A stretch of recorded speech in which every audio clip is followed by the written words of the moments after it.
My roommate is a master at snagging freebies. At first, she only snagged low-priced snacks and tissues. Later, she started exploiting online shopping platforms for refunds without returning items. And now, she has found a new way to make money. She was determined to lead the entire dormitory in making every scam syndicate cry. Late at night, Wendy's cheerful voice echoed through the dormitory. I'll let you in on a secret. After studying all night, I've finally figured out the tricks behind these online pig butchering scams.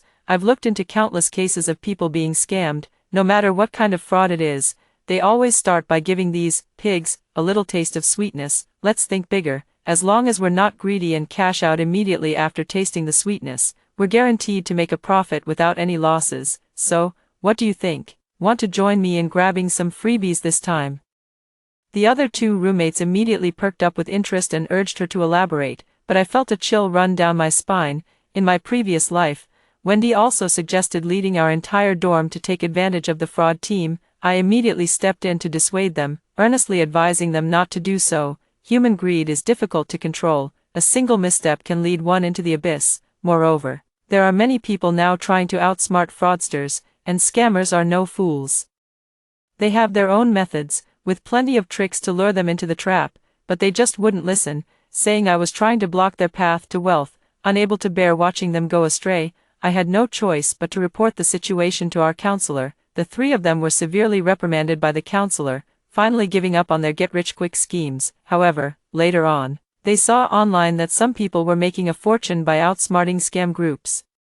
To get back at me for meddling, they actually stole my ID card to take out illegal online loans, and secretly took photos of me showering in the dorm, spreading them everywhere. I ended up inexplicably saddled with a massive debt. My reputation was completely ruined, and in the process of seeking justice, I was driven to jump off a building by debt collectors. I died with my eyes wide open. Yet the three of them faced no consequences at all. Instead, they feasted on my misfortune and happily secured postgraduate recommendations. Fortunately, heaven gave me a chance to start over. I actually went back to the day when Wendy encouraged everyone to take advantage of the loophole. I was still immersed in the joy of having come back to life when I suddenly heard my roommate next door ask me, "Sophia, what do you think of Wendy's idea? Could there be any risks?" Before I could answer, Wendy immediately rolled her eyes. "You actually asked her?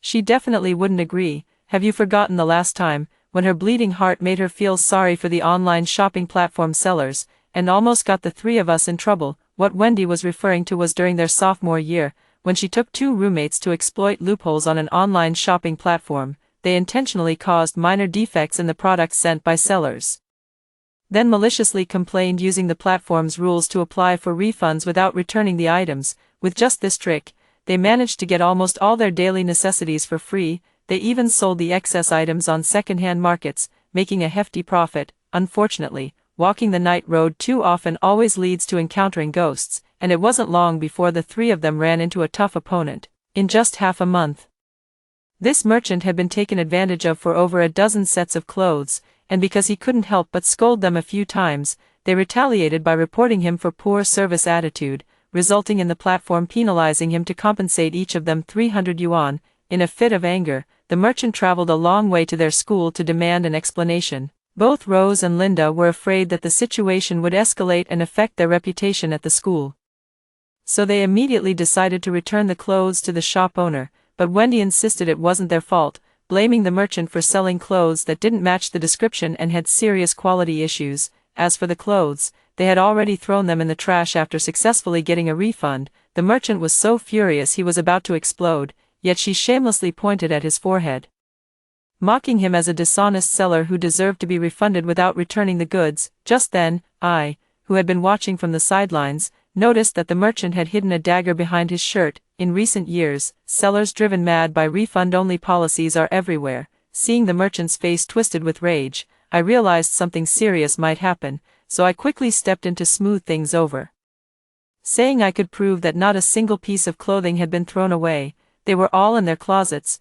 Wendy and the other two looked at me in disbelief, their expressions as if they had been betrayed. In front of the counselor, they reluctantly handed over all their clothes. Not only were they severely scolded by the counselor and nearly received disciplinary action, but they were also pointed at and gossiped about by other students. Most importantly, they had to compensate the merchant for all the losses. Even though I later explained to them about the merchant bringing a knife, Wendy didn't take it seriously. Stop trying to scare me. I don't believe he'd actually dare to lay a hand on me in public. Besides, this is the girls' dormitory. If he so much as touches me, I'll just report him for harassment. I was utterly speechless at that moment. No wonder Wendy still held a grudge over this incident even 2 years later. Not only did she fail to get the clothes, but she also ended up losing over 1,000 yuan. This was nothing short of a humiliating disgrace for her, the only Waterloo in her entire wool shearing career. The tragic experiences of my past life taught me that well-meaning words can't save those destined to die. This time, I will never stop them from digging their own graves. So when they asked me again if they could fleece the scam gang, I answered with great enthusiasm. That actually sounds pretty interesting. After all, those scammers are no good people. Taking advantage of them is practically doing a public service. Nowadays, people are becoming more aware of fraud, and the scammers are also willing to invest more. I've heard that many people have made a fortune by taking advantage of them, earning thousands or even tens of thousands a month. My 2 roommates were initially worried about the risks, but hearing me say that, their eyes instantly lit up. So much money, is it for real? They all come from ordinary families, living on a tight budget every month. If it's really as I said, wouldn't that mean achieving financial freedom without even leaving the house? The greed in their eyes was unmistakable. Of course it's true, the stars said so. How could it be fake? Wendy always thought I was too proud and looked down on her money-saving schemes, never expecting that this time I would actually support her for once. She eagerly sent several screenshots of comments from social media to the group chat. They were all success stories shared by clever netizens who accidentally joined scam groups, swindled a few hundred yuan from the scammers, and then made a quick getaway. The first time I made 200 and then left the group and ran off. The second time I brought my whole family, and each of us made 400 before quickly leaving the group. Is there anyone who still doesn't know about the anti-scam teams? Get the benefits and then pull out immediately. There's absolutely no risk. Just scored 300 bucks, hoping the scammers invite me again next time they have this kind of event. Made 700 today, all by myself managing several alt accounts. I was too timid, really regret not milking it for more. Who says money is hard to earn? This money is just too easy to make. Wendy's tone was particularly excited. Look, so many successful cases are right in front of us. Let's take the average. Assuming one scam group earns 300 yuan, 10 groups would be 3,000. And 100 groups would be 30,000. Babies, we're going to make a fortune. To strengthen our resolve to participate, Wendy decided to test the waters herself overnight. It must be said, she truly lives up to being a top-tier coupon hunter. In daily life, she shows little interest in anything and her academic performance in her major is a complete mess, but once anything involves snagging a good deal, she becomes as energetic as if she's been injected with adrenaline. More enthusiastic than anyone else. Once upon a time, she would set an alarm for 6 a.m. just to snag a few packs of tissues, spending 2 or 3 hours completing tasks, but now, she stayed up all night, frantically scrolling through posts and comments about high-paying side gigs on every social media app. In the time it took us to get a good night's sleep, she had already connected with over a dozen scammers. Her efficiency was nothing short of astonishing.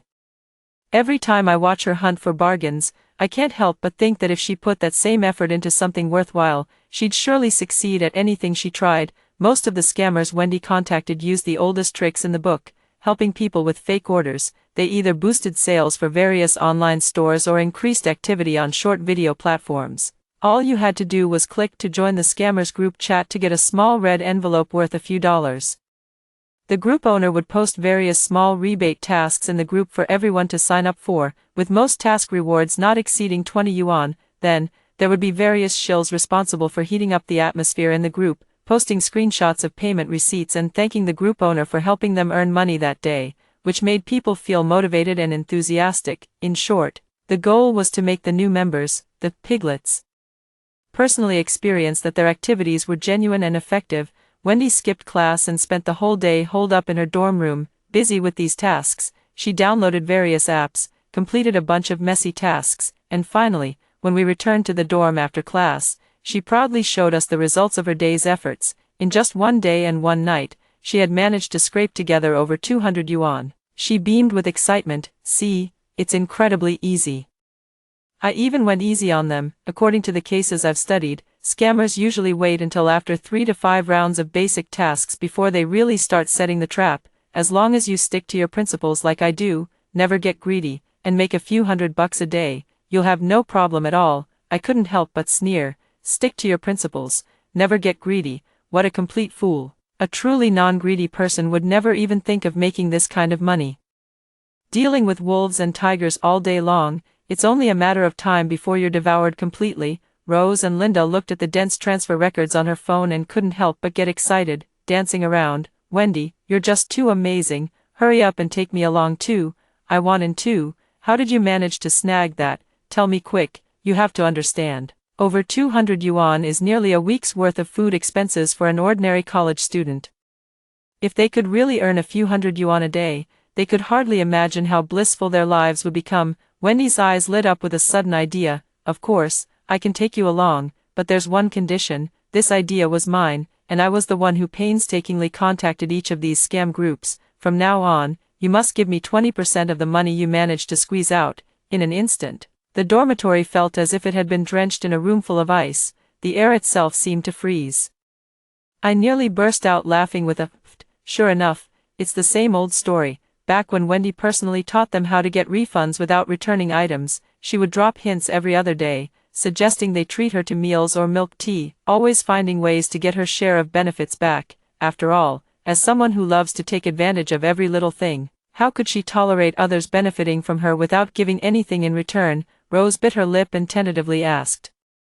Wendy, we're all roommates, do we really have to keep such a strict account? How about we treat you to milk tea later? Linda couldn't help but start bargaining. 20% is too much, can we change it to 10%? In their eyes, this was a good job that could earn them hundreds of dollars every day. If calculated at 20%, they would have to give Wendy about $100 every day. That would be $3,000 a month. What difference does this make from directly cutting their flesh?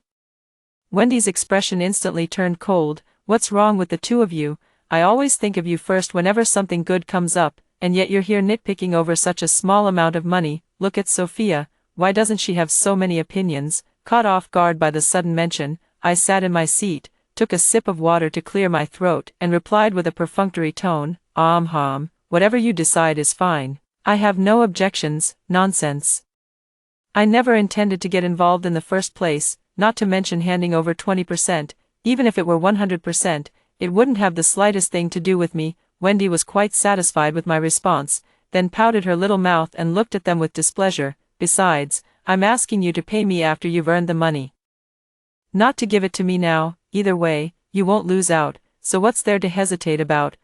Forget it, if you really don't want to, then just forget it. We're willing. Who said we're not willing? Rose and Linda instantly grew anxious, rushing to agree. A glint of shrewdness flashed in Wendy's eyes. She really was a clever little thing. Now she had 3 free laborers all at once. Wendy didn't hesitate either. Immediately sending the contact information of those scammers to the dormitory group chat, Rose and Linda seemed to be on stimulants, following Wendy's instructions and taking action overnight. Of course, Wendy herself wasn't idle either. She had to continue finding scammers and developing new, resources. All night long, our dormitory was brightly lit. The 3 of them were huddled on their beds, busy and thoroughly enjoying themselves. Each of them was tapping away rapidly on their phones, their eyes gleaming with excitement. As for me, I drew my bed curtain, put on my eye mask, and slept soundly through the night. The next day, I was the only one in the dorm who felt refreshed and full of energy. The other 3 had stayed up almost the entire night, and dark circles had already formed under their eyes, especially Wendy. She had pulled 2 all-nighters in a row and was completely drained, as if someone had sucked the life out of her. I was genuinely worried she might just drop dead on the spot. Even so, she was still eager to have everyone report on last night's results. Rose took out a calculator and started tapping away. I was still a bit worried about being scammed, so I only joined the group to collect the red envelopes and didn't do the tasks the scammer sent me. I made a total of over 50 yuan. Wendy's eyes widened. And then you blocked them and left the group? Rose nodded. Wendy was clearly dissatisfied with her performance. You're really wasting resources. That's a loss of several hundred yuan right there. I'm speechless. What about you? She turned to look at Linda. Linda smiled mysteriously. I managed to get over 800. No way. That many? Wendy and Rose exclaimed simultaneously. Linda's face was practically splitting with a grin. I told the scammers I was a mom of 3 kids, that my family was really short on money.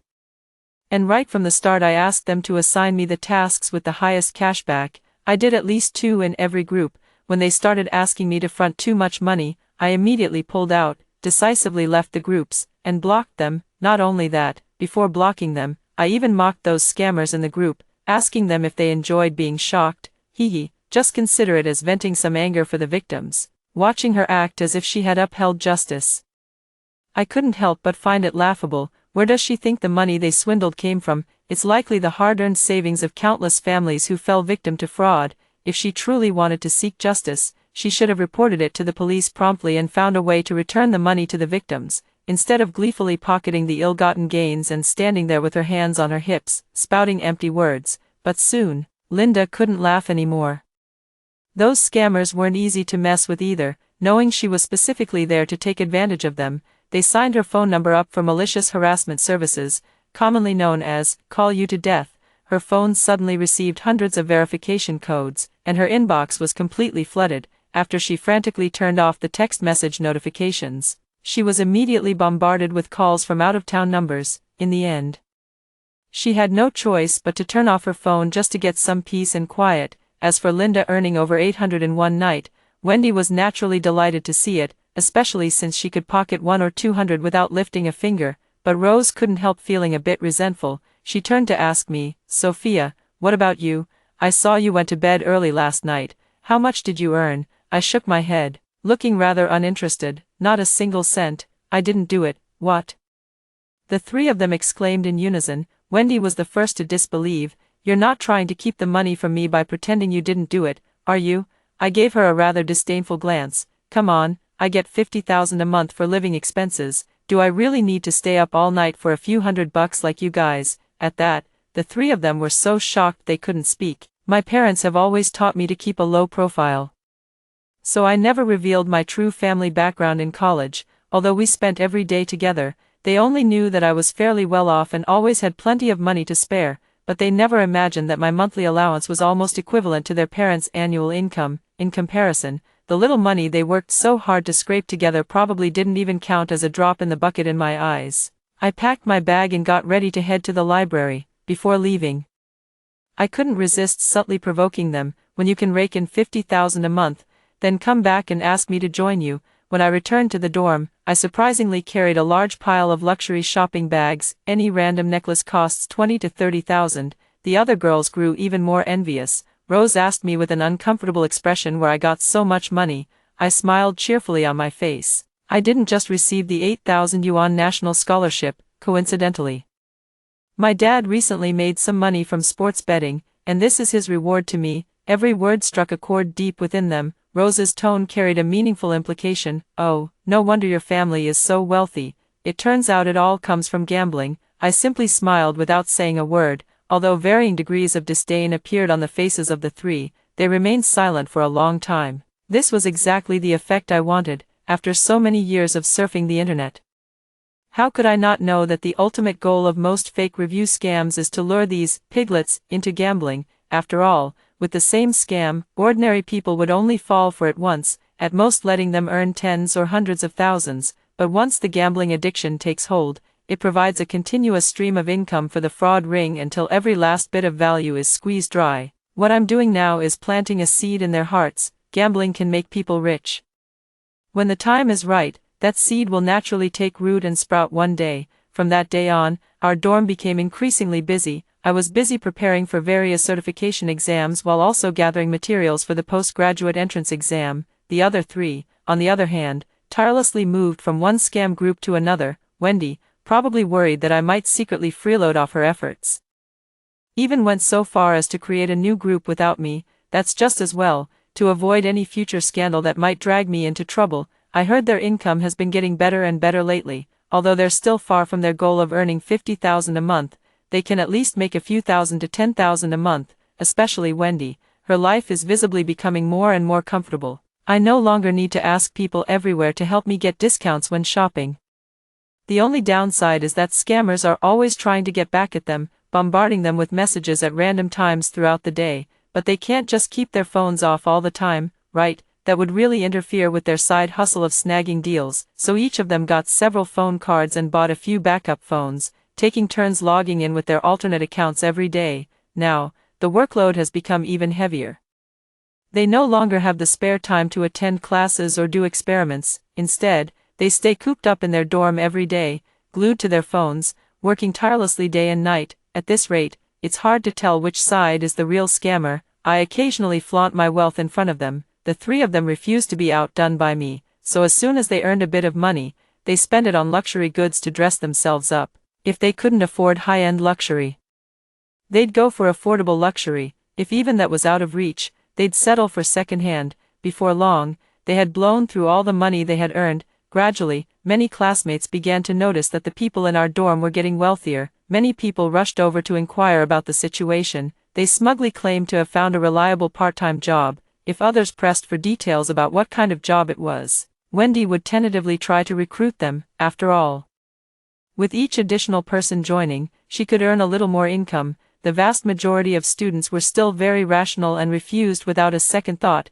However, a few were persuaded and eagerly decided to join. Wendy's wool army gradually expanded, and she counted money every day until her hands cramped, becoming increasingly arrogant. It was as if she had become a high-ranking leader, bossing everyone around with an air of authority. As expected, trouble soon arose. A girl, having failed to withdraw in time, was scammed out of 3,000 yuan through the task scheme. That girl was a financially disadvantaged student, and this amount of money was undoubtedly a huge sum for her. She came to our dormitory, crying and demanding that Wendy compensate her. I gave you 20% of all the money I earned, and now that I've lost money, of course you have to compensate me. How could Wendy possibly admit to that? She called upon her two loyal sidekicks, Rose and Linda, and gave the other party a thorough tongue lashing. Have some shame. How dare you come asking me for money when you lost it due to your own greed? Exactly. Was it wrong for Wendy to kindly help you? Without her, you probably wouldn't even be able to afford a meal right now, would you? She only earned a little over 100 from you in total, and you're demanding 3,000 in compensation. Have you no conscience? The girl's eyes were brimming with tears.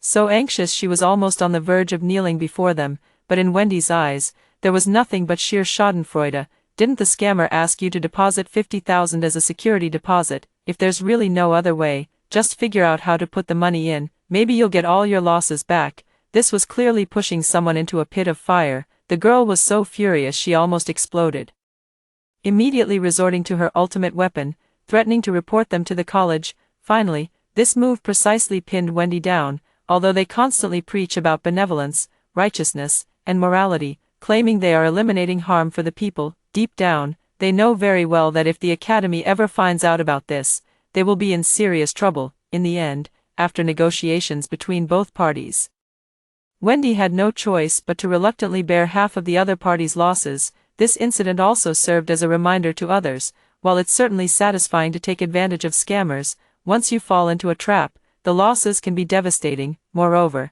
as people gradually realized, there are so many scammers online these days that even without Wendy's help in gathering information, they could easily go it alone. Why bother giving her money for nothing? So, one by one, the others chose to leave the group. In the end, only the three of them remained in the wool-pulling group. Rose and Linda weren't unwilling to strike out on their own. It was just that Wendy kept a close watch on them in the dormitory, making it impossible for them to slip away. As midterms approached, Wendy ran into trouble again. Her father, working on a construction site, had both his legs crushed and urgently needed a large sum of money for surgery. In my previous life, Wendy tearfully pleaded about how difficult her family situation was, begging everyone to donate money for her father. When one is in trouble, help comes from all sides. Her classmates generously opened their wallets. I even took out all my living expenses and donated 100,000 to her in one go. On the surface, she was overwhelmed with gratitude toward me, but behind my back, she spread rumors everywhere, questioning where a young person like me got so much money. And later I found out that her father's injuries only looked scary, but they weren't nearly as serious as she had claimed. The construction site boss had already covered all the medical expenses and even gave her family an additional compensation payment. Wendy came here to play the victim simply because she didn't want to miss any chance to squeeze money out of people, but in this life, no one is willing to be the fool again. All the classmates looked at her with sarcastic expressions. I'm really speechless. That bag you're carrying costs almost as much as my living expenses for a whole year. You should be the one donating to me. Didn't you mock me for being poor before? How could us poor people possibly have the right to donate money to a big boss like you? Have you been dealing with scammers so much that you've decided to try your hand at fraud yourself? Wendy had been rebuffed by her classmates and could only turn her hopes to me, Sophia. You've always been the most compassionate. Your family is so much better off than mine. Please, donate something for my dad. His legs really can't wait any longer. Afraid I wouldn't believe her, she showed me a photo on her phone of her father lying in a hospital bed, his legs mangled and bloody, but there wasn't a trace of pity in my eyes. I remember in my previous life, after I was forced to jump off the building, the three of them were all guaranteed graduate admissions. Her father, beaming with joy, said my death couldn't have come at a better time. The James family was finally going to have a graduate student. I frowned, pushing her away with a look of disgust. With injuries like these, what's the point of surgery? Might as well amputate directly and save money on pants and shoes for the rest of your life. Wendy was practically fuming, and she got into a huge argument with me, to be precise. It was her who unilaterally broke the stalemate.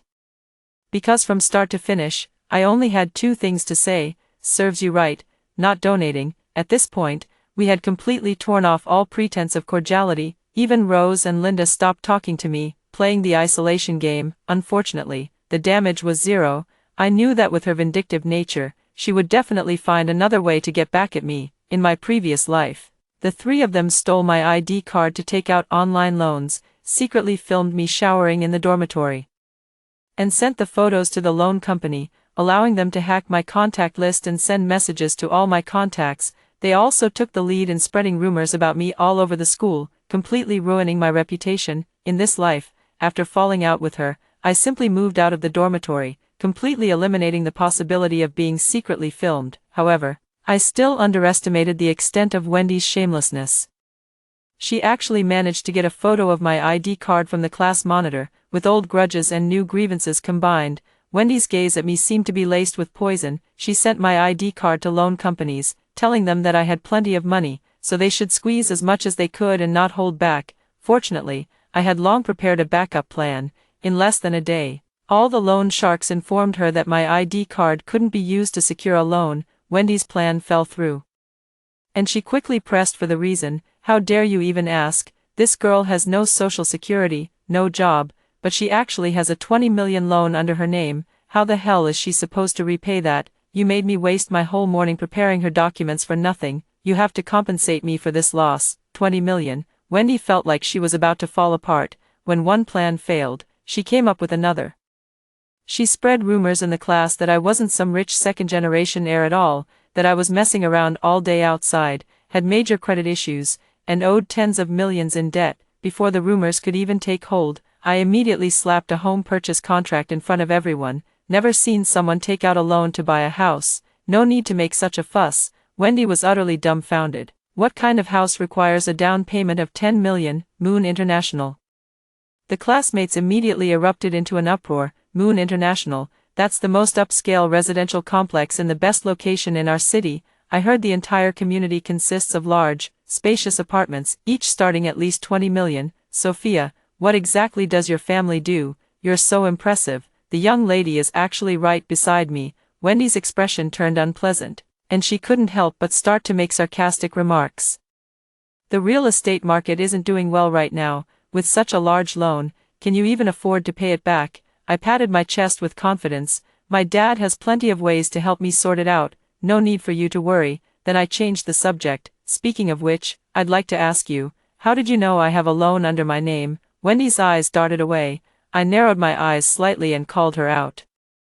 I heard you asked the class monitor for my scholarship application materials a while ago. You wouldn't be planning to use my ID photo for something illegal, would you? Wendy stammered in denial, her guilt practically materializing on her face. The classmates immediately went on high alert, looking at her with full suspicion. Everyone knew Wendy didn't walk the straight and narrow. She spent all her time dealing with a bunch of scammers. Many people also questioned the class monitor about whether this was true. The class monitor was terrified and quickly apologized to me, swearing that they would never hand over everyone's information to others again. Wendy didn't get what she wanted and stormed off, dragging Rose and Linda with her. But soon after, Rose sent me a private message. Sophia, You just said your dad has ways to help you secure a 20 million loan. Is your uncle still betting on soccer? I replied to her, shoo. Keep it low-key, don't tell anyone. I realized a long time ago that the three of them have always been secretly competing with each other. No one wants the other to earn more or live better than themselves, especially Rose. She and Linda had access to the same resources, but Linda was more skilled and daring, always making far more money than she did. Seeing Linda easily rake in 1,000 yuan a day while she was still stuck at 100 or 2, it was no wonder she was anxious.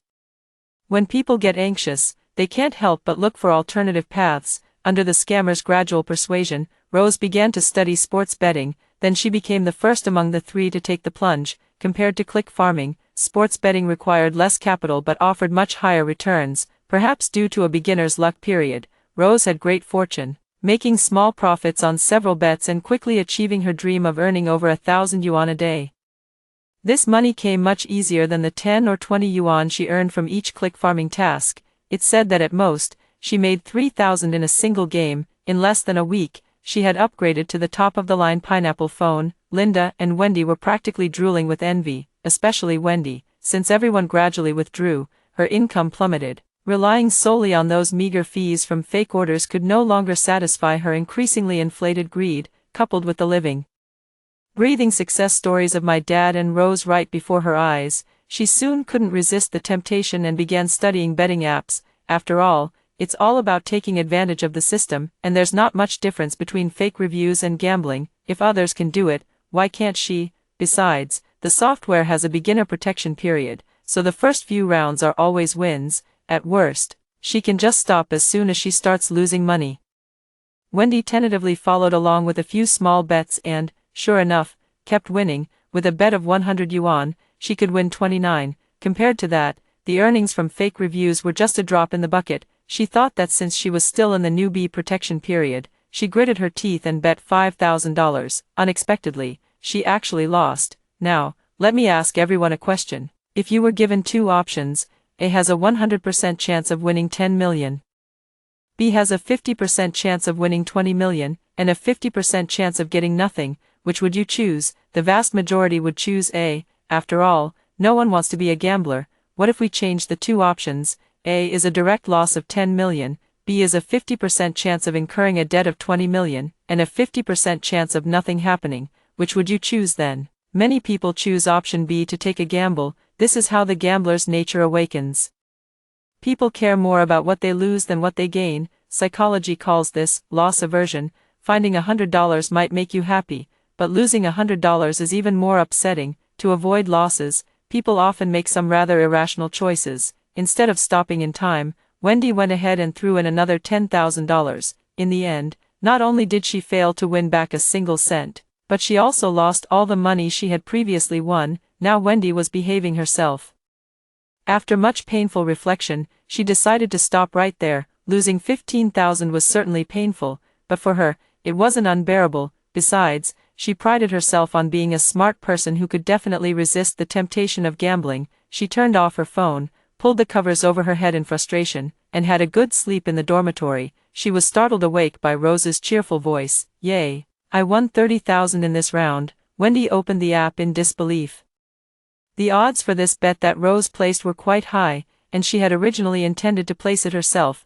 If she hadn't hesitated at the time, she would be the one winning now. Her own failure was painful enough, but her friend's success was even more heartbreaking. Rose happily invited everyone in the dorm to a nearby upscale restaurant for a meal, and she even included me in the invitation. At the dinner table, she was the only one truly in high spirits.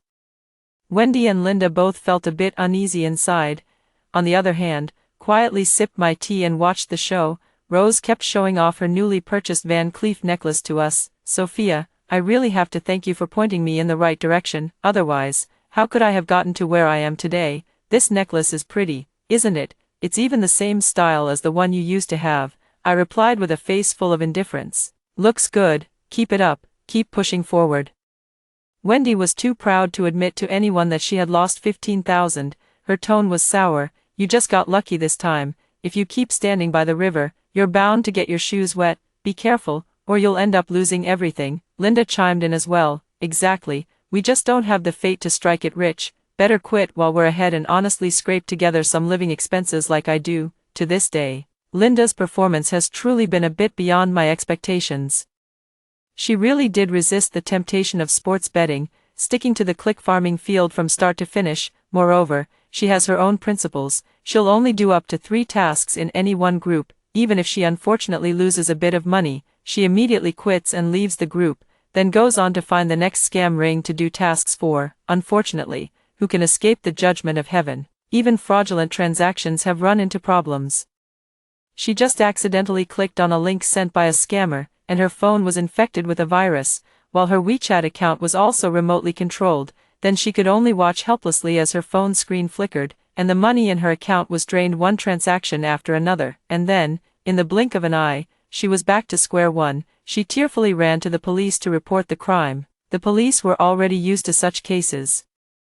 That tens of thousands of yours was long ago transferred abroad by the scammers, and who knows how many times it's been laundered. To be honest, getting it back is as difficult as climbing to the sky. The problem was, she had long since developed a habit of overspending. Nowadays, major shopping platforms are all offering interest-free installment plans. You can buy anything in installments, while your own money stays in your account, earning interest beautifully. Why not take advantage of it? She still has several thousand in consumer loans to pay off every month. Now that the money is gone, how is she going to repay it? After learning about this, Wendy, afraid that she might cause a scene and demand compensation like the previous girl, quickly pretended to comfort her. Don't panic just yet, it's only a few thousand. Why don't you borrow a little from another app to tide you over? We can always earn the rest back slowly. Linda nodded with a sob. She thought that although she had carelessly capsized in the gutter this time, it was just an accident. At worst, she would just have to be more careful in the future. Unfortunately, her state of mind had already changed significantly. Every day, she thought about trying to get as much as she could, to pay off her debts as soon as possible. As expected, haste makes waste. The greedier you are, the easier it is to fall for it, although the amount of money lost to each scam isn't too large. At most only 300 to 500, yet it is precisely these small, accumulated losses that can eventually break the camel's back. Her debt kept snowballing, forcing her to rob Peter to pay Paul. Unfortunately, as a student with zero income and no assets, legitimate platforms were unlikely to grant her much credit. In the end, she had no choice but to strip naked, take photos, and send them to illegal platforms to borrow high-interest loans. At first, Linda still held on to a glimmer of hope. The country is now cracking down hard on these illegal lending platforms. If you're lucky and these platforms get shut down by the state, you might not even have to repay the principal. Once a person sets foot on a path of no return, it's hard to turn back. It wasn't until the debt collection agency called her home that her parents realized she had managed to rack up over $1 million in debt just by going to college. Now with compound interest, even if her family sold their house, it would be impossible to fill this hole. She tearfully begged her 2 roommates to help her. Little did she know, these 2 were also struggling to take care of themselves. Wendy felt certain that she had been set up by capital. After losing $15,000 last time, she had barely held off for less than a week before she couldn't resist opening the gambling app again. She thought to herself, as long as she didn't place any bets, it should be fine just to take a look, right? As it turned out, she found that as long as she didn't bet, she could almost always guess the outcome correctly. But the moment she actually put money in, she started losing, winning a few hands occasionally, at most just 1,000 or 2, but losing once means tens of thousands. You ask her where she got so much money. She tricked her father out of his work injury compensation and medical expenses to gamble it all away. Her father had no money for treatment, and as I had predicted, amputation was the only option. After the family's money was all lost, she repeated her old trick, stealing Rose's ID to take out a loan and continue gambling. Several times she felt she was on the verge of breaking even, but then, with one careless move, she lost everything again. Rose wasn't faring much better either, compared to Wendy. Her gambling luck was actually much better. She was winning 9 out of 10 soccer bets. At one point, her account balance had soared to over 300,000. The problem is, she can't withdraw the money. The system says the withdrawal information she entered is incorrect, and she needs to pay a 20% verification fee to proceed. Once the verification is complete, not only can she withdraw over 300,000, but the verification fee will also be fully refunded. If verification is not completed within 3 days, all funds will be cleared. Rose was so anxious she was practically fuming. rushing to me to borrow money. "Sophia, I'm begging you, that's money I worked so hard to earn, I'm just one step away from getting it. Lend me 70,000, and I'll pay you back 100,000 tomorrow, okay?" I spread my hands helplessly. "You know perfectly well I'm still carrying a 20 million mortgage. Where would I get the money to lend you?" Gritting her teeth. She had no choice but to follow the platform's prompts and borrow the so-called bridging fee. She completely overlooked the fine print indicating a monthly interest rate of 26%. After finally passing the verification, the platform only allowed her to withdraw 20,000. The remaining portion, because her user credit score is below 90, requires her to contact the platform's supervisor to apply for a credit score top-up if she wishes to continue withdrawing funds to top up the credit score. Sufficient website consumption records are needed. In simple terms, it means having to deposit more money. She had no choice but to follow the system prompts and continue borrowing bridge fees. One moment it's 18,000, the next it's 38,000. Finally, the platform notified her that due to excessively frequent spending in a short period, the system suspected her of fraudulent activity and directly suspended her account. To get it unblocked, she would have to top up again. Staring at the bold prompt on the page that read, "Top up another 100,000 to unblock your account and restore 100 credit points," Rose felt utterly powerless. She had already realized she was caught in a trap, but there was no turning back now. She had already sunk over 200,000 into it. Now, her account was clearly showing 600,000 to 700,000. A long string of numbers lay there. You could only look, not spend, just one step away. How could she admit defeat? Rose was already seeing red. The betting platform had already reached its limit for her bridge loan allowance. She had no choice but to switch to another platform to continue borrowing money.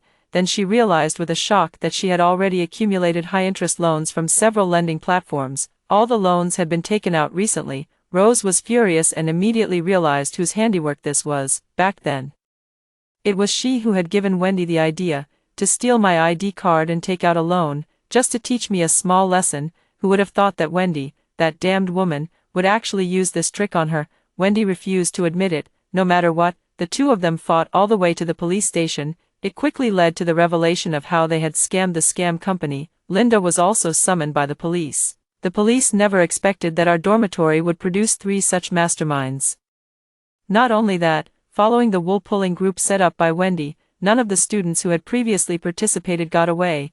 They were all called to the police station. Those people didn't fare well either. Each of them had been scammed out of some money, but the amounts were small, so they were too embarrassed to speak up. The counselor was on the verge of tears, wishing he could just bang his head against a wall and be done with it. Sitting in the interrogation room, Wendy still refused to behave, insisting that she was doing the public a favor by eliminating harm. "Those scammers cheat us out of so much money every year. What's wrong with me taking a little from them? This is righteous justice." The police officer slammed the table. "And what about the over $1 million you lost in online gambling? Was that also for the greater good? All that education went to waste. You were practically lining their pockets with your own money.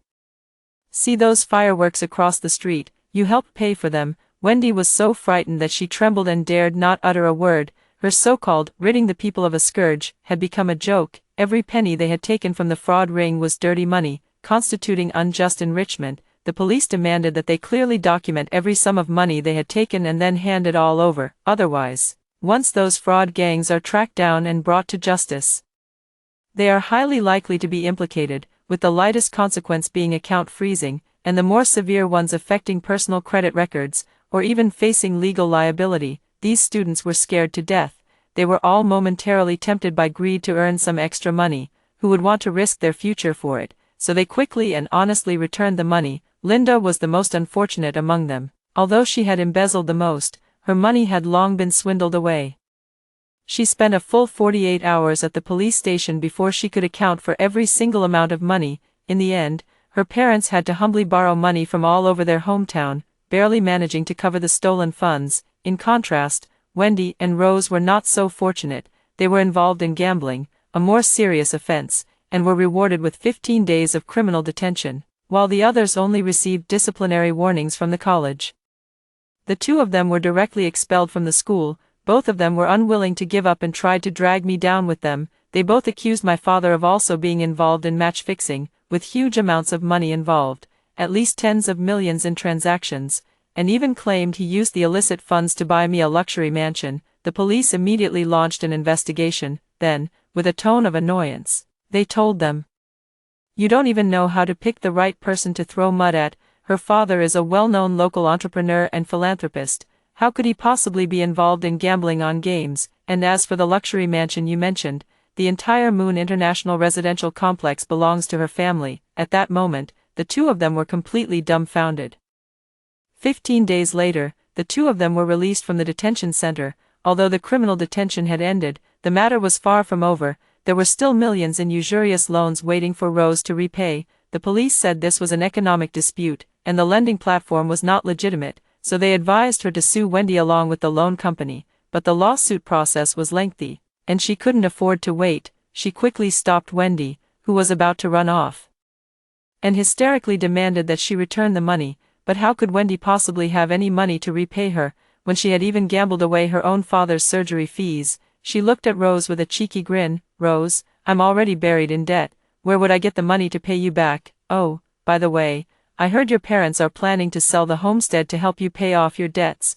Why don't you give the money to me first? I promise, just give me 3 days, and I'll definitely help you earn it all back." "You?" Rose was so angry she was left speechless. "What about me?" Wendy put on a shameless, brazen expression. "That's right, I stole your ID to take out a loan, but what can you do about it? In the end, this was your own stupid idea in the first place. Anyway, I have nothing to lose now, so go ahead and sell me if you dare." Before she could finish her sentence, she saw Rose pull out a dagger from behind and plunge it straight into her heart.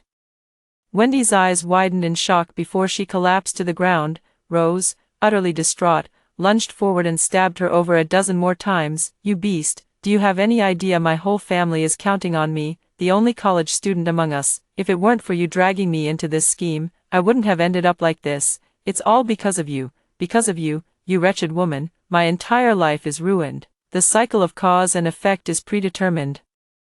The dagger I stopped 2 years ago ultimately found its way to where it was meant to go." Wendy was dead beyond any doubt. Rose was arrested on the spot. Linda didn't come to a good end either. She was buried in debt, utterly unable to repay it. The loan sharks exposed her contact list and spread her photos everywhere. In the end, they drove her to leap from a tall building. This time, the one who got the guaranteed graduate admission was me, but I turned it down. After all this relentless effort, I successfully received an offer for a combined master's and doctoral program at an Ivy League university. Farewell, you rotten people. The stars are shining brightly. I am heading towards my wonderful future. After hearing the first story above, what are your thoughts? Feel free to share your opinions in the comments section. Next, there is another similar story. Let's continue to see. My roommate saw an egg-selling advertisement in the bathroom and claimed to have found a path to wealth. I explained to her the dangers of selling eggs. I told her to study hard, work diligently, and that everything she wanted would come in the future. As it turned out, a classmate who was less attractive than her made money by selling eggs, packaged herself as a wealthy and beautiful woman, and successfully married into a rich family. My roommate blamed everything on me. "If you hadn't meddled and stopped me, I would be the one marrying into a wealthy family now. Just looking at you makes me sick. Go die right now." She stabbed me 18 times, and I lay unwillingly in a pool of blood. When I opened my eyes, I had returned to the day my roommate said she had found a way to get rich, donating eggs for love. They pay quite a lot. Once I earn money from selling my eggs, I'll be able to wear name brands just like you. The extreme pain slowly faded, and my vision gradually cleared. Luna's face appeared clearly before me. I was having lunch when Luna, holding up her phone, excitedly started talking to me. The screen displayed a photo she had taken in the bathroom, an advertisement for egg donation with a heart symbol. I was a bit stunned and couldn't react immediately. "Julia, aren't you happy for me? I finally found a way to get rich. By the time our classmates are struggling to find jobs after graduation, slaving away for capitalists, I'll already be married into a wealthy family, living the life of a rich lady." I tugged at the corner of my mouth. Then, "You're quite impressive." Luna hugged her phone, her face full of fantasies. "Once I get my first paycheck, I'll buy myself the latest model phone, and with the rest of the money, I'll get the entire TF lipstick collection." She suddenly leaned in close to me. "Julia, I remember you have the entire TF lipstick collection too. You wouldn't be upset if I used the same things as you, would you?" I generously took out an unopened lipstick. "How could I? If you like it, I'll give it to you. Or you can pick any other color you want." Luna's face immediately changed color, but I didn't show a hint of mockery on my face, and the lipstick I gave her was brand new, leaving her no opportunity to pick a fight. No need for the lipstick, she pushed my hand back. I'll have money soon, and we'll have plenty of chances to go shopping for lipstick together in the future, I casually responded with an I lowered my head and continued eating. She stomped her foot in frustration, saying, "Don't look down on me, who doesn't know how you rich people made your first fortune." I smiled and replied, "I'm not too sure about that, but as long as you're happy." She glared at me angrily twice before turning her head to dial the number on the photo. "Hello, is this the Loving Egg donation? I'd like to inquire about it." The dormitory door slammed shut, cutting off Luna's voice. I pursed my lips and set down my chopsticks. If I hadn't experienced it myself, I would never have believed that the rebirths depicted in storybooks weren't just made up by authors trying to make a living. In the second semester of my junior year, while my classmates were either arranging internships or busy preparing for graduate school, Luna, who had been obsessed with dressing up and dating rich boyfriends since freshman year, suddenly grew anxious. She looked down on the low pay of internships, and preparing for graduate school seemed too exhausting. She began searching everywhere for a shortcut to wealth. After being scammed by model card photo shoots, paying deposits for high-paying typist jobs, and being threatened for money after taking risque photos, Luna finally found her path to wealth on the wall of a public restroom. She was going to sell her eggs. With her decent looks, tall stature, long legs, and a good educational background to enhance her appeal, she was considered a high-quality egg donor. The broker said they could pay Luna 30,000 yuan as compensation for one donation. The current job market is tough. Interns only earn a few thousand a month, and only a handful of exceptional ones can make it to 5 figures. Earning 30,000 a month sounds far more appealing than slogging away at a job.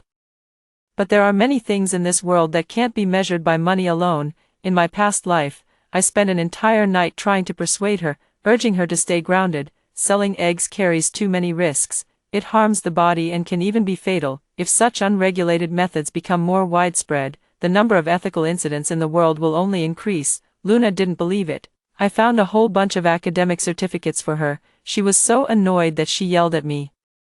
"You make it sound easy, but what am I supposed to do after graduation?" Back then, I was still foolish enough to help her find a job. During her internship, she either complained about being tired or about the low pay. She often ordered me to buy her food and drinks, or else she would blame me for recommending such a bad job.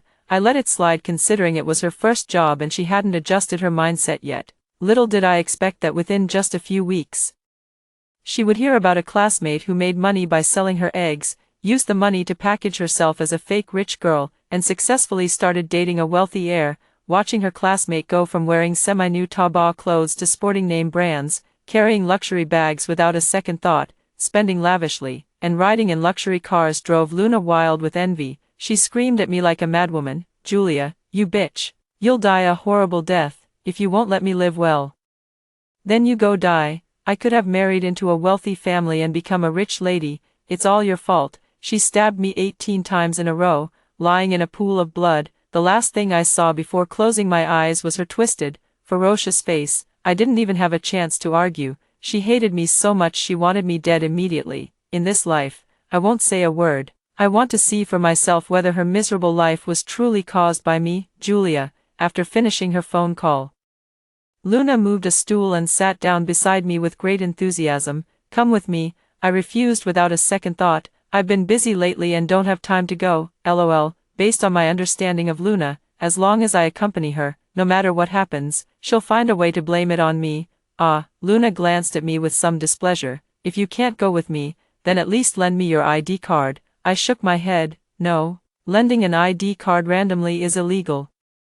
Luna got upset and kicked the table. "This isn't allowed, that isn't allowed.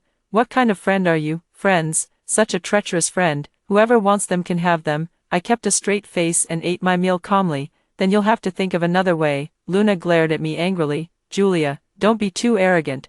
Right now, you're the wealthy young lady with parents supporting you, but you'll have to get married someday. When I become a rich wife, you might just have to bow your head to me in the business world." I flashed her a wide, toothy smile, doing my best to look utterly sincere. "Then I wish you all the best in achieving your dreams." Luna was right about one thing. My parents can't support me forever. Sooner or later, I'll have to find a man, useless as he may be, get a job, get married. so I decided to start my own business. I'm not the spoiled, carefree rich girl she makes me out to be. I am the only child of my parents. And I have been raised since childhood to meet the requirements of a family heir. My family never considered the idea of marrying me off to a man and handing over the hard-earned family legacy as a dowry to a husband. I have the capital, the ability, and the memories of my past life. I am a chosen capitalist. I didn't tell my parents about starting a business. Once I got busy, it was like being in a pitch-black world. I returned to the dormitory late on the weekend. It was pitch dark inside. And as soon as I turned on the light, I was almost scared into screaming by that ghastly pale face. Luna was lying on the bed, her face devoid of any color, her hair sticking to her cheeks, and her forehead covered in fine, dense beads of sweat. "Julia," I paused just as I was about to slip away. "Pour me a glass of water." I handed her the unopened bottled water she had bought, which was on the table. She struggled to sit up with difficulty, unscrewed the cap, and gulped down the water. I casually grabbed something from the table, then pointed at the dorm door. I came back to get something. I have things to do tonight, so I'll head out first. Take good care of yourself. Bye." Without waiting for Luna to say anything, I slipped away as fast as I could. Just kidding. I didn't move out to get back at her, to watch her make a fool of herself. If I don't slip away now, not only will I be at her beck and call, but she'll also blame me for anything that goes wrong.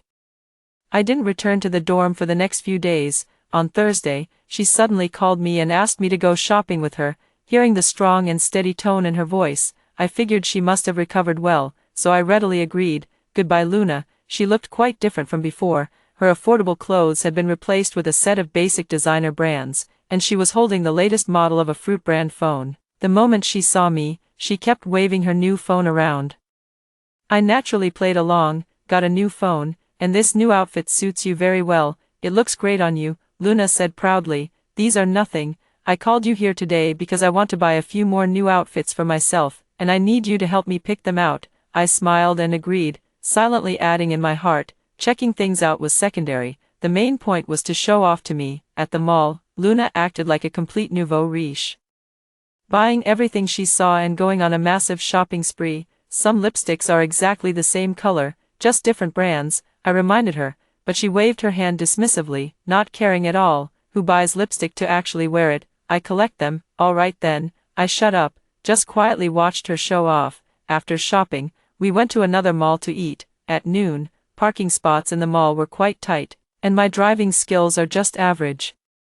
I finally found a spot and was about to pull in when a car, appearing out of nowhere, snatched it. Luna was so angry she cursed right away. "What kind of son of a bitch dares to steal my parking spot?" I rolled down the window and shouted. "I saw this spot first." A man with dyed yellow hair and tattoos all over his body emerged from the other car, tossing 2,000 yuan from his pocket. "This parking spot is mine. Take the money and get lost." I frowned, about to curse, but unexpectedly, Luna swung her hips and stepped out of the car. She didn't take the 2,000 yuan. Instead, she looked at the man's pumpkin-like face and said, "Handsome, want to get to know each other." I was speechless and tactfully found an excuse to leave, having no interest in watching them flirt. That evening, Luna didn't return to the dorm.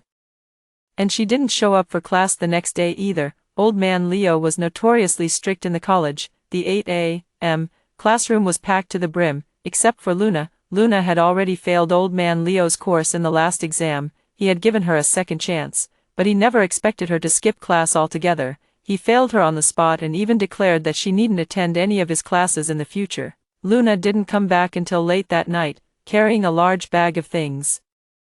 I relayed old man Leo's words to her, but she didn't care in the slightest. "So what if I fail the course? What's the big deal? Besides failing me, what else can that old geezer threaten me with? Only those who are going to work after graduation, earning a few $1,000 a month, care so much about a diploma." I simply smiled without saying a word. "Anyway, I've delivered the message old man Leo asked me to pass on. As for what Luna decides to do, that's her business and has nothing to do with me." Luna sat across from me, arranging the things she'd brought back one by one. "Wow, the rich second generation sure is generous, casually buying me all this stuff," she said, carefully applying a lipstick to her lips before asking me, "Julia, do you think this lipstick looks good?" I forced a fake smile. "You're so pretty, anything would look good on you." "Ah," Luna feigned distress. "This Tom." "Really, I told him not to buy it, not to buy it." But he just wouldn't listen to me. I was a bit surprised. So, you two are officially together now, Luna nodded. When you finally meet a good man, of course you have to lock him down quickly. After hearing that, I felt it was hard to put into words. How do you know he's a good man? A rich second generation who's willing to spend money on me. What else could he be if not a good man? Luna finished applying her lipstick and put on her earrings.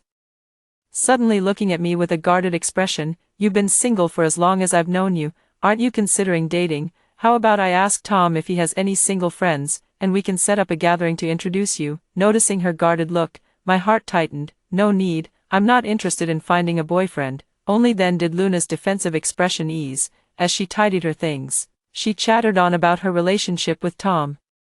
As long as I can marry into a wealthy family, I don't even need a diploma, I can give up anything. I listened with one ear in and the other out, occasionally offering a perfunctory, and finally summed it up with a single sentence, I wish you all the best. Things between Luna and Tom didn't progress as smoothly as she had imagined. Not 2 days later, when I returned to the dorm after finishing my work, I found the jewelry box open and the bags from the cabinet laid out on the table.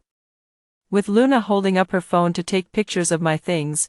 What are you doing? Probably not expecting me to return so suddenly, Luna was startled, nearly dropping her phone. Why are you back? I said, this is my dorm, of course I can come back. Why have you taken all my things out? Luna pursed her lips, looking somewhat embarrassed, and finally, as if giving up, she told me everything. Tom has always thought I'm a rich second generation, and he's been dating me with marriage in mind. But we've been going out for a while now, and I keep wearing the same few outfits and using the same few pieces of jewelry. He's starting to get suspicious. Her desire to marry into a wealthy family is too strong, so strong that it can make her temporarily set aside her pride in front of me. Of course, in her mind, it might be seen as enduring humiliation to achieve her goal. Endure this moment, and you can get back at me twice as hard in front of me later. Luna tried to grab my hand, but I subtly avoided it. Julia, you want what's best for me too, right? Just lend me these things to take some photos and post on my social media. When I marry into a wealthy family someday, I promise I won't forget you. I knew, even though she seemed fragile at that moment, but if I refused her, she would hold a grudge against me, blaming me for every misfortune she faced in the future. I smiled and replied to her, it's possible, but rich second-generation heirs don't believe in these things. Their methods are usually more sophisticated. Luna grew anxious. Then what do they believe in? To be honest, only hard cash. Luna fell into thoughtful silence. Sure enough, within a few days, Luna went to sell her eggs again. This time, she stayed in bed in the dormitory even longer. According to people in the neighboring dorm, Luna vomited several times and took a full 3 boxes of painkillers. I didn't express any opinion, she was already an adult.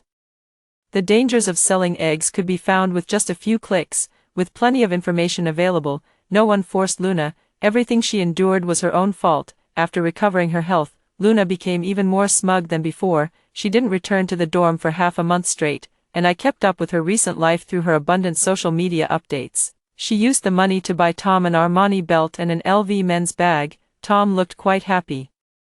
But before 2 days of such peaceful days had passed, Luna returned to the dormitory in a frenzy, kicking tables, stomping on chairs, throwing things that were either worthless or wouldn't break when dropped on the floor. I didn't even have to ask what was wrong. As soon as she saw me, she poured out everything like spilling beans. Tom's family arranged a blind date for him, and the other party is a rich second generation from a similar family background. Why is that girl he's meeting so shameless, rushing to be someone's mistress? She didn't curse Tom, but kept berating the girl she had never even met. I couldn't stand listening anymore and said, finding someone from a similar background to form a powerful alliance. That's just how wealthy people are. She viciously gripped her bag until it was misshapen, lost in thought about something. I learned the follow-up from her social media. She sold her eggs again. Bought a lot of things to meet Tom's parents, and Tom's parents were quite satisfied with Luna. After this meeting with the parents, Luna and Tom moved in together. It was just as well that she moved out, saving me from having to be on guard against her from time to time. I am enjoying the long-lost college life, busy either with entrepreneurship or spending time in the library every day. I never expected to hear news about Luna again. It was actually a call from the hospital. Luna was admitted to the hospital due to abdominal fluid accumulation. The doctor couldn't reach Tom, so he called me instead. When I arrived, Luna was being rescued in the operating room. According to the nurse, Luna had severe abdominal fluid buildup. When she was brought in, her abdomen was swollen high, and the CT scan showed a full 5 liters of fluid in her abdomen, equivalent to 10 bottles of mineral water.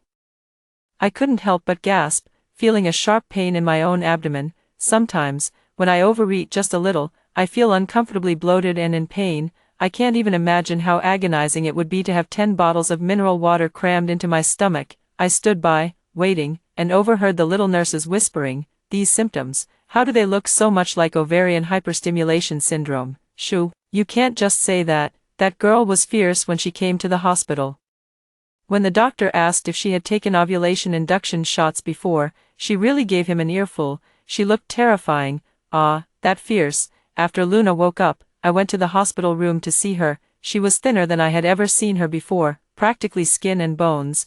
I watched her huddled alone under the blanket, the empty-looking pant legs peeking out, and suddenly felt a pang of pity for her. "Luna, what are you going to do next?" Luna lay flat on the hospital bed, her eyes fixed dully on the ceiling. Even when I arrived, she only shifted her gaze to glance at me briefly, and what she said next nearly made my jaw drop. "I plan to get pregnant." "You plan to what?" I was so shocked that I began to doubt my own hearing. "I said I'm going to get pregnant." At the mention of pregnancy, Luna finally showed some reaction. "Before you came, I chatted with the person in the next bed. She managed to secure her position by getting pregnant.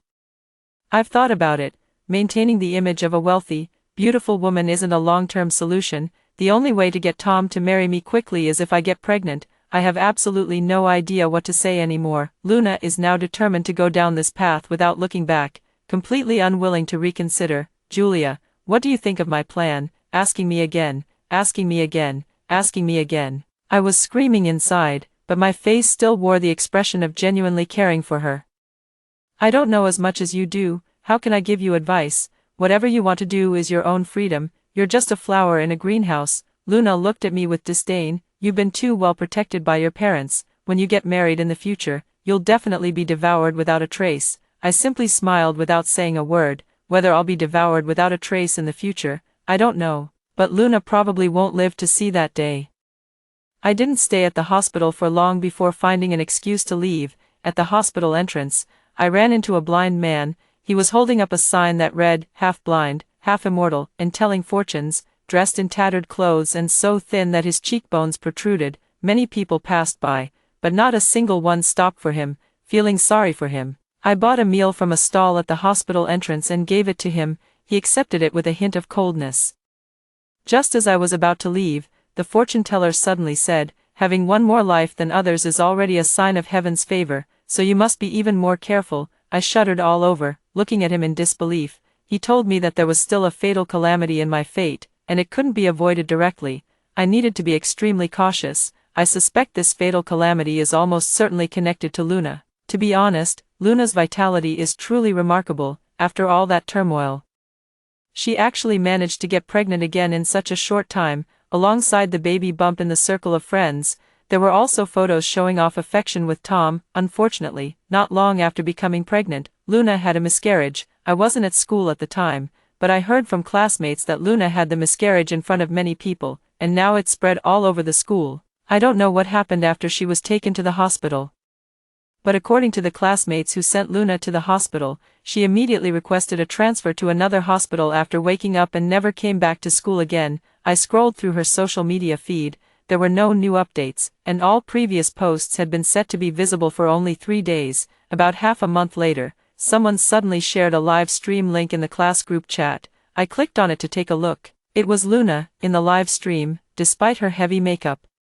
She couldn't hide her deathly pale complexion. Dressed in revealing and sexy attire, she had no flesh on her body at all, so thin that she was nothing but skin and bones, looking as if she might fall apart at any moment. She kept moving the camera, showing off her designer clothes, shoes, bags, jewelry, and cosmetics. At a glance, I could tell that many of these items were obviously fake. Luna's conviction was quite strong. Facing a wall of counterfeit goods, she could still confidently explain, "Seeing that I have so many things, everyone must think I'm a rich second generation. Actually, I'm just like all of you, a girl from an ordinary family. All these things were bought by myself. Don't worry, the egg retrieval process won't cause any discomfort and is very safe. It's just like the blood in our bodies. Once drawn, it quickly regenerates, and to some extent, it's actually beneficial for the body. Insane. For money, people can say anything that goes against their conscience.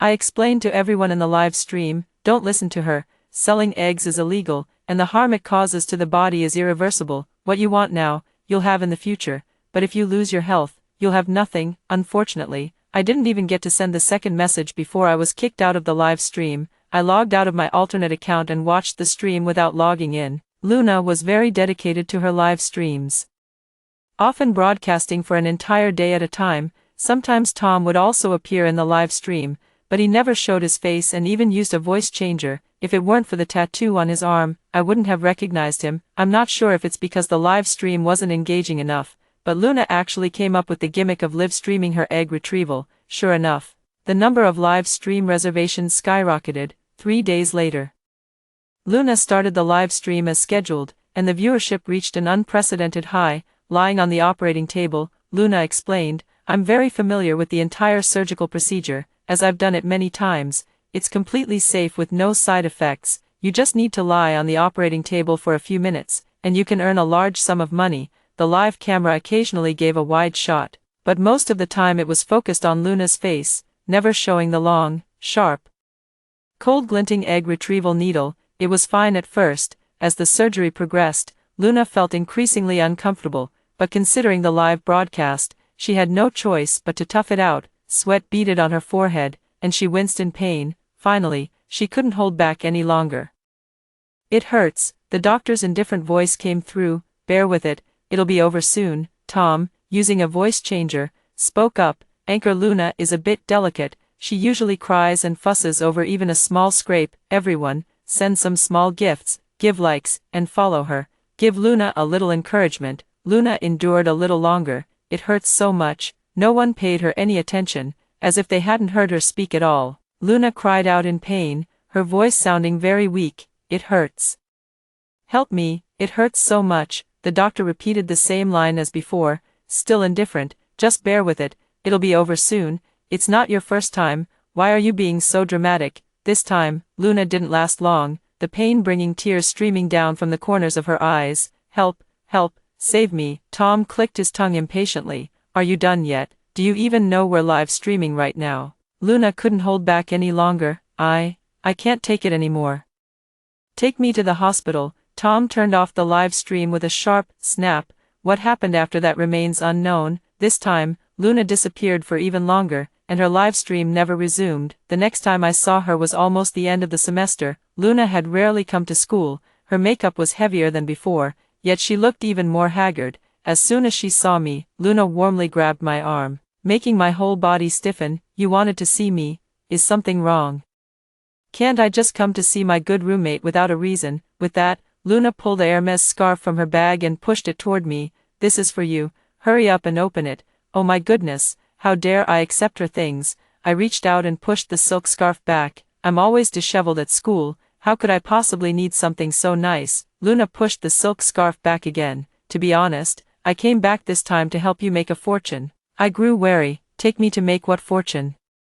She stood up and showed me her new outfit and bag. How do I look in this? I didn't even look. It looks good. She leaned in closer to me. Julia, you must know a lot of wealthy people, right?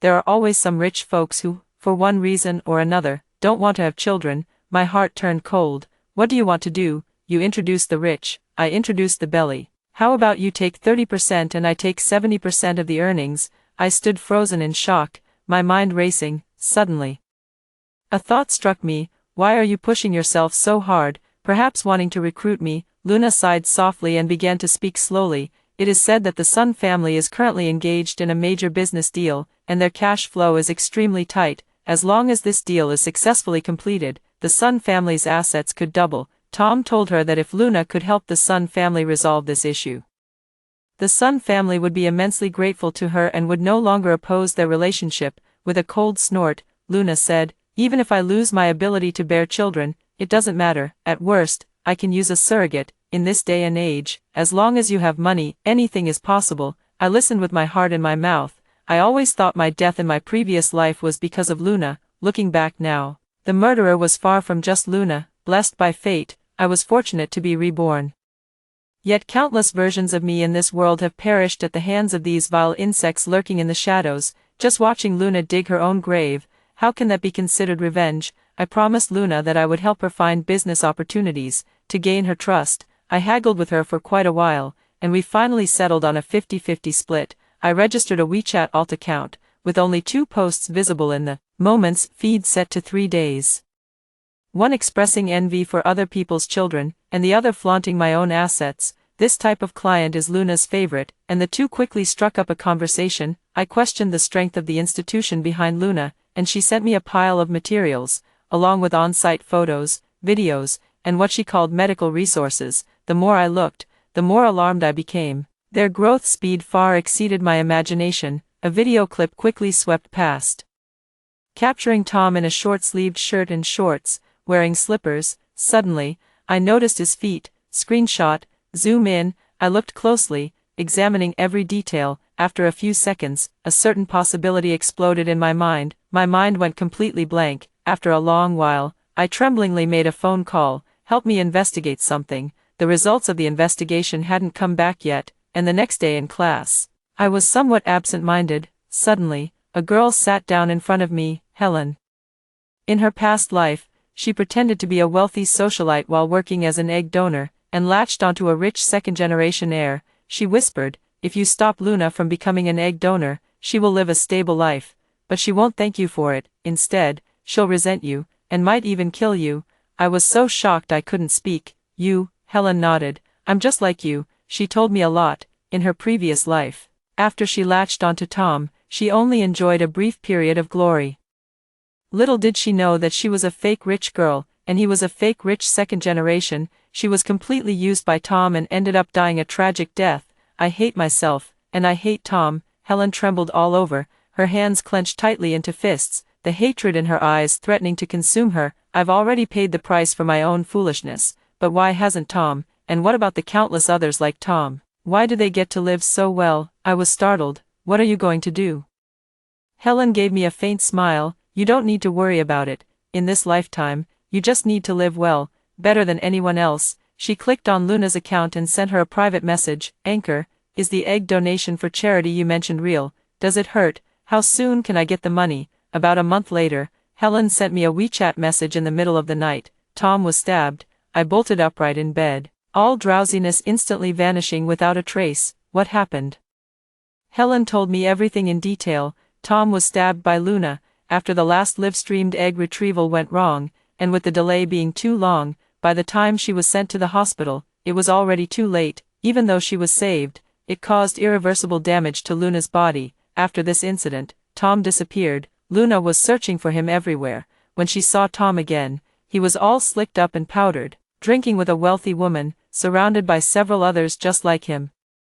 Luna also had the sense to ask around a bit. It was fine not to ask, but once she did, she found out that Tom was no rich second-generation heir at all. He was just a guy who made his living off women when encountering the wealthy. He is just a plaything when encountering the young and poor. The young girl is just a plaything. Luna was furious, grabbing a scalpel and stabbing it toward Tom. Tom was splattered with blood on the spot. Unfortunately, she was saved after being rushed to the hospital. Has Luna been arrested? Helen replied to me, no, but it should be soon. I turned off my phone, pursed my lips, and couldn't shake the feeling that Luna wouldn't die so easily. Not 2 days later, Luna suddenly contacted me. She invited me to have dinner at the Grand Hyatt Hotel. She said it was to thank me. I went. When I saw Luna again, I almost didn't recognize her. She was as thin as if she had just been poured out of a coffin, every movement like a skeleton. Up close, you could still smell the foul stench that even her perfume couldn't cover, the smell of rotting wounds. Here, your favorite bubble tea. Luna handed me the bubble tea, already with a straw inserted. I only took it, not drinking. Luna, where have you been all this time? How did you get so thin? Luna smiled, pulling her mask a bit tighter. I'm getting married soon, so I thought I'd lose some weight to look better in my wedding dress, but I ended up overdoing it a bit. I let out an "oh," and nodded. She nudged the milk tea in my hand. Why aren't you drinking it? I smiled, still holding the cup. Shall we go eat now? I'll call a cab. Luna kept staring at the milk tea in my hand. only looking away when she noticed my puzzled gaze. "No need to take a taxi, a car will come pick us up soon." Before long, a minivan pulled up right in front of us. I leaned forward to take a look. "Luna, maybe we should switch cars. This one doesn't look very safe." "What's unsafe about it? They're all my friends." Without a word, Luna pulled me into the van. I didn't touch the milk tea, but my head grew heavier and heavier, and my consciousness became increasingly hazy. The van rattled along for a long time before finally coming to a stop. Someone grabbed me by the clothes and dragged me into a small, dark room, then down into a basement. The basement was much larger than the small dark room above. I struggled to open my eyes a little, catching glimpses of a pregnant woman, a young girl, a nursery, and some crude medical equipment. I was thrown onto the floor, and then the door creaked as two more people entered, from their conversation. "They seem to be a married couple," the woman said. "He looks quite handsome, tall and fair-skinned. I just wonder about his education," Luna said. "A top university, receiving scholarships every year." The man circled around me twice. "What's her family background?" "We don't want anyone from the mountains." Again, it was Luna's voice. "Her family is quite wealthy. If you two hadn't offered such a generous sum, I wouldn't have brought you to see her," the man said. Then it settled.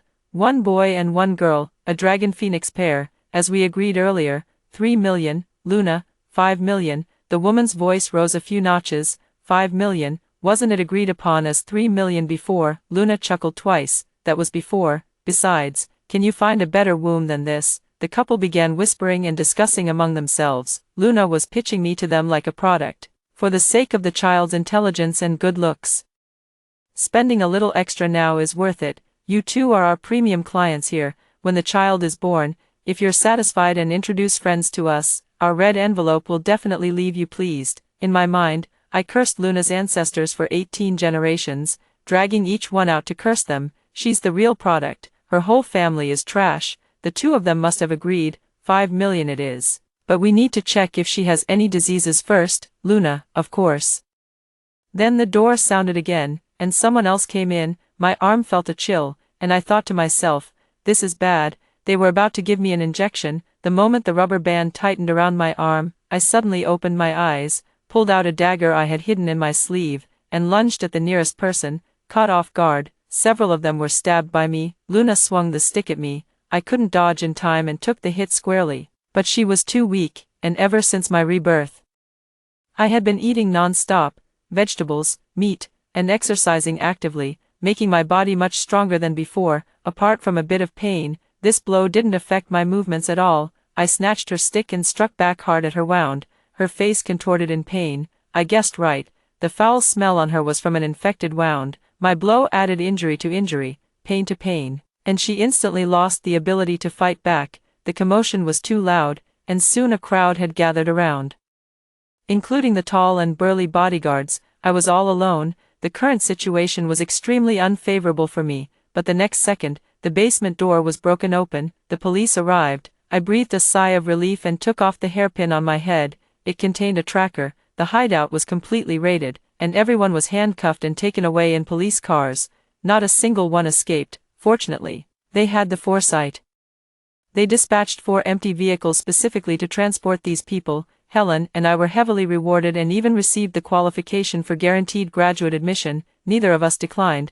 We accepted it all. This is what we deserve. That day, when Helen contacted Luna through the live stream, I knew what she was going to do. This foolish girl, she was actually planning to put herself in danger. But she might not be taken to the core, and even if we take the risk, it would be hard to take them all down at once. I know Luna. If I go, she will definitely find a way to sell me for a good price. After hesitating for just a few seconds, I took Helen's hand, my gaze resolute. "I'll go with you. Whatever you do, count me in. Not for Luna, not for Tom, for the countless versions of us from past lives." Luna was arrested. Tom was taken directly from the hospital to prison. On the day the verdict was announced, I went to see them and brought a gift. It was a paternity test. The report showed that Tom and Luna have a biological relationship. They were the victims of this dirty deal. Unfortunately, the Dragon Slayer eventually became the dragon. They have become the new perpetrators. Stepping out of the prison, the sun was shining, a gentle breeze brushed my face, and I felt more relaxed than ever before. Helen was worried about me coming to visit the prison, so she waited for me at the entrance. I walked toward her with a smile. The road ahead remains long, even in the light. There are unseen places where filth hides. There are still many rights in this world waiting for us to fight for. Resistance inevitably carries risks. But, girls, do not be afraid. We are here to lift each other up. After hearing the 2 stories above, what are your thoughts? Feel free to share your opinions in the comments section. Looking forward to hearing from you. If you liked this story, don't forget to like it, share it, and subscribe to my channel. See you next time.